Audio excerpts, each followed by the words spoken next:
కమ్యూనిస్టులు తెలివైన నిర్ణయం తీసుకున్నారు.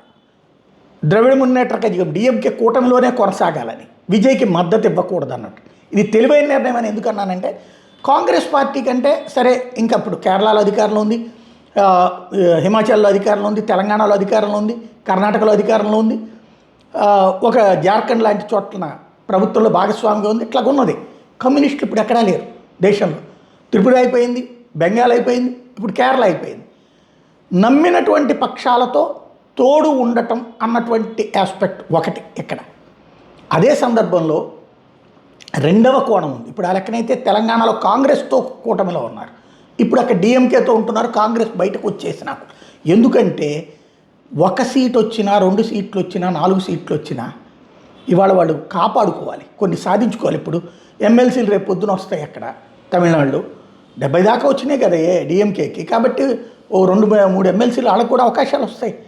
అప్పుడు కమ్యూనిస్టులు కూడా ఇస్తుంది. ఇదివరకు కాంగ్రెస్కి ఇచ్చేవాటి ఇప్పుడు కమ్యూనిస్టులు తీసుకుంటారు. తద్వారా వాళ్ళకి కొన్ని పదవులు సంపాదించుకోవడానికి అవకాశం ఉంటుంది. భవిష్యత్తులో ఎమ్మెల్యే సీట్లు కూడా ఇప్పుడు అక్కడ రేపు కాంగ్రెస్ విజయ్ ఇవ్వరు, లేదా వాళ్ళు కొట్టుకుంటారు. ఇక్కడ అదే వీళ్ళైతే కనుక తోడున్నారు కాబట్టి ఇస్తారు.